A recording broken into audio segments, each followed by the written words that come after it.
नमस्कार।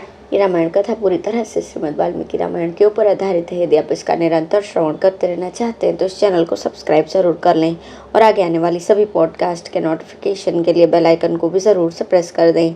अब हम सुनेंगे 22वां सर्ग, यमराज और रावण का युद्ध। यम का रावण के वध के लिए उठाए हुए कालदंड को ब्रह्मा जी के कहने से लौटा लेना। विजयी रावण का यमलोक से प्रस्थान।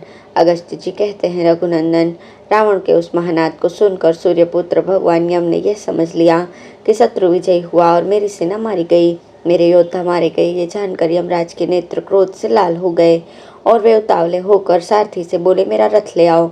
तब उनके सारथी ने तत्काल एक दिव्य एवं विशाल रथ वहां उपस्थित कर दिया और वो सामने विनीत भाव से खड़ा हो गया। फिर वे महातेजस्वी यम देवता उस रथ पर आरूढ़ हुए।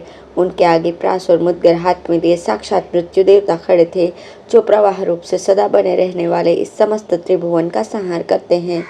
उनके पार्श्व भाव में कालदंड मूर्तिमान होकर खड़ा हुआ, जो उनका मुख्य एवं दिव्य आयुध है। वो अपने तेज से अग्नि के समान प्रज्वलित हो रहा था। उनके दोनों बगल में छिद्र रहित कालपास खड़े थे और जिसका स्पर्श अग्नि के समान दुस्सह है, वो मुद्गर भी मूर्तिमान होकर उपस्थित था। समस्त लोगों को भय देने वाले साक्षात काल को कुपित हुआ देख तीनों लोकों में हलचल मच गई। समस्त देवता कांप उठे। तदंतर सारथी ने सुंदर कांति वाले घोड़ों को हाँका और वह रथ भयानक आवाज करता हुआ उस स्थान पर जा पहुंचा जहां राक्षस राज रावण खड़ा था। इंद्र के घोड़ों के समान तेजस्वी और मन के समान शीघ्रगामी उन घोड़ों ने यमराज को क्षण भर में उस स्थान पर पहुंचा दिया जहां वो युद्ध चल रहा था। मृत्यु देवता के साथ उस विकराल रथ को आया देख राक्षस राज के सचिव सहसा वहां से भाग खड़े हुए। उनकी शक्ति थोड़ी थी, इसलिए वे भय से पीड़ित होकर अपना होश हवास खो बैठे और हम यहाँ युद्ध करने में समर्थ नहीं हैं, ऐसा कहकर विभिन्न दिशाओं में भाग गए। परंतु समस्त संसार को भयभीत करने वाले वैसे विकराल रथ को देखकर भी दशग्रीव के मन में न तो क्षोभ हुआ और न भय। अत्यंत क्रोध से भरे हुए यमराज ने रावण के पास पहुंचकर शक्ति और तोमरों का प्रहार किया तथा रावण के मर्म स्थानों को छेद दिया। तब रावण ने भी संभल कर यमराज के रथ पर बाणों की झड़ी लगा दी, मानो मेघ जल की वर्षा कर रहा हो। तदंतर उसकी विशाल छाती पर सैकड़ों महाशक्तियों की मार पड़ने लगी। वो राक्षस शल्यों के प्रहार से इतना पीड़ित हो चुका था कि यमराज से बदला लेने में समर्थ न हो सका। इस प्रकार शत्रुसूदन यम ने नाना प्रकार के अस्त्र शस्त्रों का प्रहार करते हुए रणभूमि में लगातार 7 रातों तक युद्ध किया। इससे उनका शत्रु रावण अपनी सुध बुध खोकर युद्ध से विमुख हो गया। वीर रघुनंदन, वे दोनों योद्धा समरभूमि से पीछे हटने वाले नहीं थे और दोनों ही अपनी विजय चाहते थे। इसलिए उन यमराज और राक्षस दोनों ने उस समय घोर युद्ध होने लगा।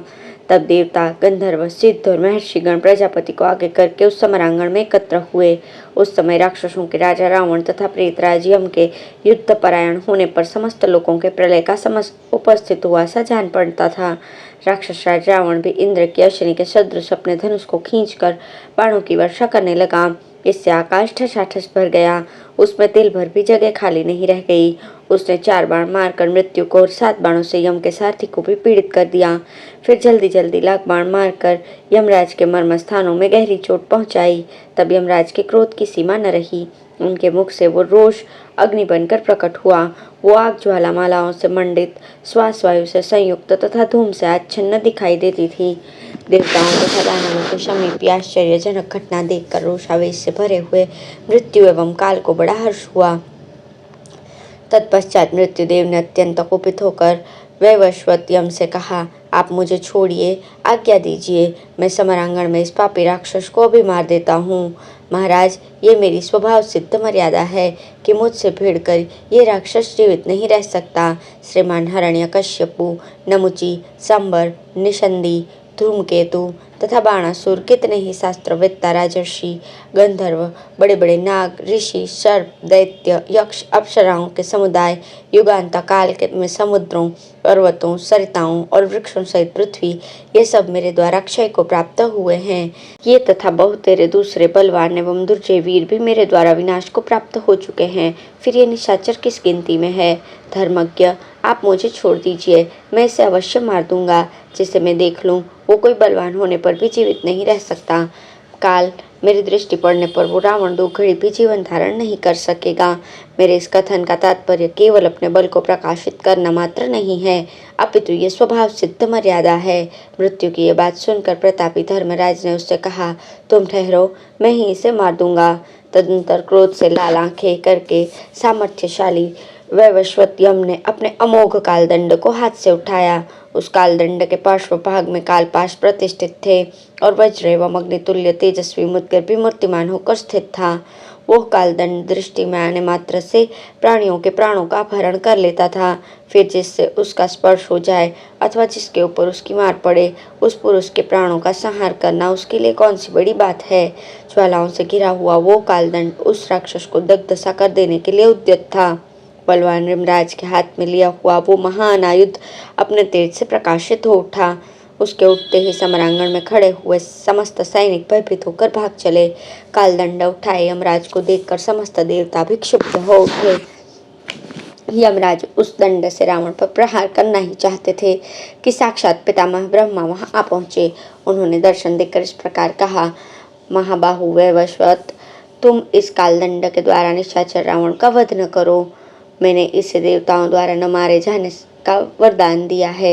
मेरे मुख से जो बात निकल चुकी है उसे तुम्हें असत्य नहीं करना चाहिए। जो देवता अथवा मनुष्य मुझे असत्यवादी बना देगा उसे समस्त त्रिलोकी को मिथ्याभाषी बनाने का दोष लगेगा, इसमें संशय नहीं। यह कालदंड तीनों लोकों के लिए भयंकर तथा रौद्र है।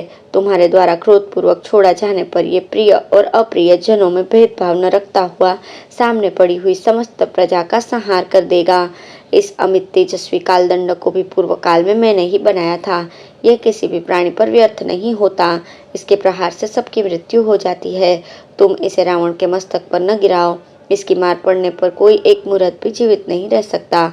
कालदंड पड़ने पर यदि ये राक्षस रावण न मरा तो अथवा मर गया तो दोनों ही दशाओं में मेरी बात असत्य होगी। इसलिए हाथ में उठाए हुए इस कालदंड को तुम लंकापति रावण की ओर से हटा लो। यदि समस्त लोगों पर तुम्हारी दृष्टि है तो आज रावण की रक्षा करके मुझे सत्यवादी बनाओ। ब्रह्मा जी के ऐसा कहने पर धर्मात्मा यमराज ने उत्तर दिया, यदि ऐसी बात है तो लीजिए, मैंने इस दंड को हटा लिया। आप हम सब लोगों के प्रभु हैं, अतः आपकी आज्ञा का पालन करना हमारा कर्तव्य है। परंतु वरदान से युक्त होने के कारण यदि मेरे द्वारा इस निशाचर का वध नहीं हो सकता तो इस समय इसके साथ युद्ध करके मैं करूं ही क्या।